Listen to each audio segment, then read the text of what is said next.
for getting a little deeper into our trading session here on a Thursday. I'm Marlon Bowling with you. Thanks for joining us today on the Market Day Report. Well, as we look at our grains, let's begin, as usual, with the corn market. Let me bring that up. We'll take a look at the March contract. Well, we started out about, a half cent higher or so, and then we drifted lower about 1 3/4 cents, and now we have March corn 1 1/4 higher at 477 3/4. The definition of what I call a meandering market here today, just going above and below unchanged, not accomplishing anything really. The May contract up 1 1/4 cents.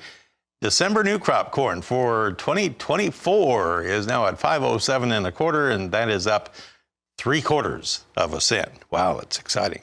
Okay, on soybeans, here we go with the March contract. It's up 2 whole cents right now at 13.22 1/2.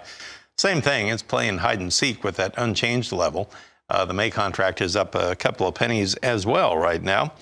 Meanwhile, in the wheat, it had some fairly significant gains overnight, and it's hanging right in there. We have March Chicago wheat 7 3/4 higher. We're at 630 3/4. That would put us less than 3 cents away from our earlier high this morning.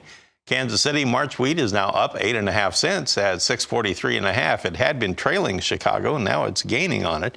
In Minneapolis wheat, the March contract is up a nickel at 726 3/4. For those of you following the cotton market, we have the March contract now down 2 points at 80.51 per pound, but it had been as high as 81.30 earlier this morning. Meanwhile, on the West Texas Intermediate crude oil market, right now it's down 69 cents at 73.42 per barrel. Basically about $1 off of our earlier high from last night. I've got Ted Seifried with us right now. And Ted, of course, is with Zaner Ag Hedge. He's based in Chicago, but on the road, I understand today. Hey, Ted, thanks for joining us here. Hope you had a Merry Christmas, and we're kind of in the in-between period here, between Christmas and New Year's.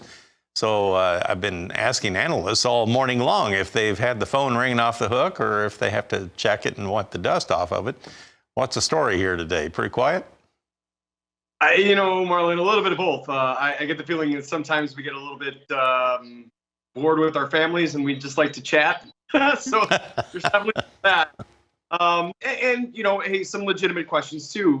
We've got basis contracts that are about to roll from Jan to March, for example, on soybeans. And so some decisions need to be made on that. So yeah, there's some stuff. And what I keep telling everybody that is willing to talk to me is that, seasonally, this is the second best time of the year to sell.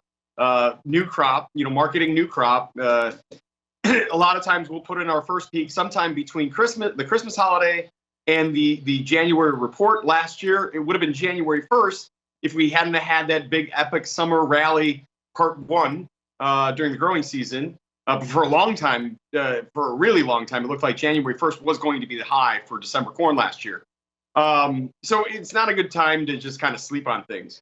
What we haven't seen is the seasonal tendency to rally higher this year. I think part of that is because we're already at some elevated prices, historically speaking. I get it. We have been at higher prices not that long ago, so people would like to see those again.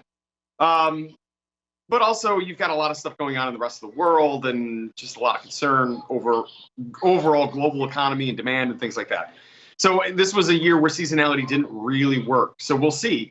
The other thing is, the Brazilian weather. Everybody, Twitter, social media is very, very upset that we haven't had this bigger rally due to the dryness and heat in Brazil. And I gotta say, I'm actually a little bit surprised about that too. However, what I am also going to say is that, hey, we did that all during our growing season. And how did it end up? We ended up with a pretty good crop and we ended up with lower prices. So I think the market's kind of saying, hey, fool me once, shame on you, fool me twice, shame on me, and not wanting to do that.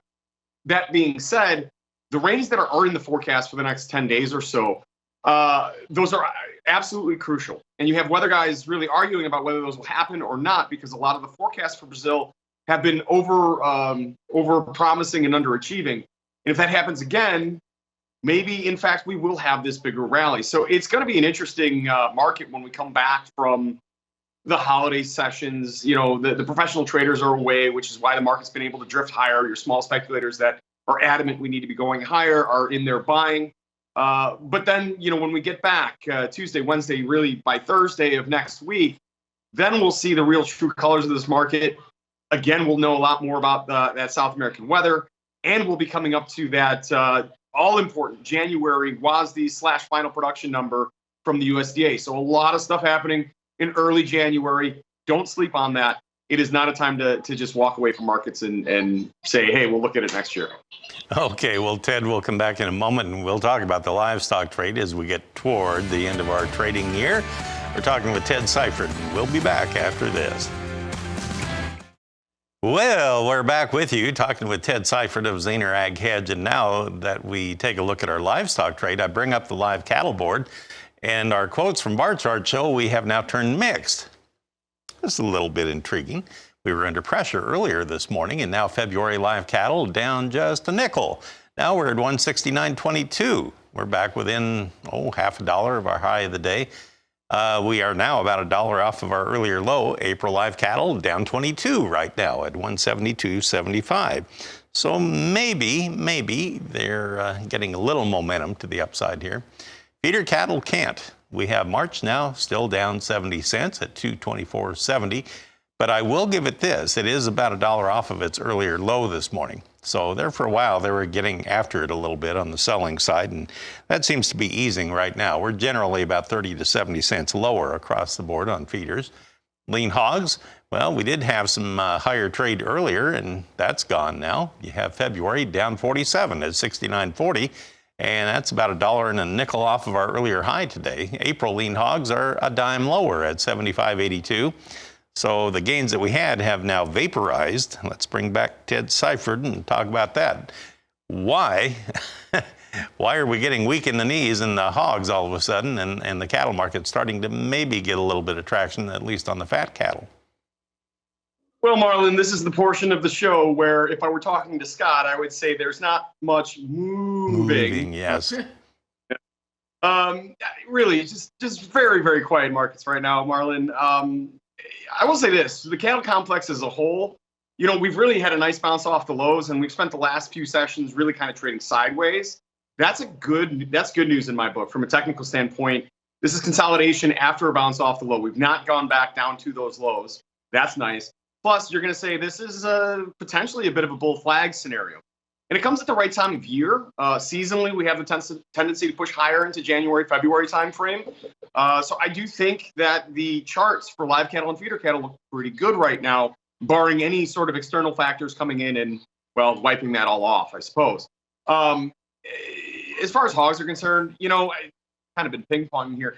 There, too, I'm going to say you've had a nice bounce off the lows, and it does technically look somewhat healthy. But a day like today, yes, it's low volume. I don't know how much credence you want to put on a reversal lower day, but it's not a great feeling. But it just feels like we're kind of drifting at the moment, looking for some sort of direction, looking for somebody to trade the livestock markets, because the volume there is just really low right now. Are the funds basically absent from the market right now? Yeah, I mean, that's generally how that works in between the Christmas and New Year's holiday. Like, that is a week where your large speculators, i.e. your funds, and even commercial traders, for the most part, will step aside. So this leaves your small speculators some time to play and their moment to shine. You're seeing that reflected in the grains. You're not really seeing it reflected in the livestock. Livestock are just drifting. Okay.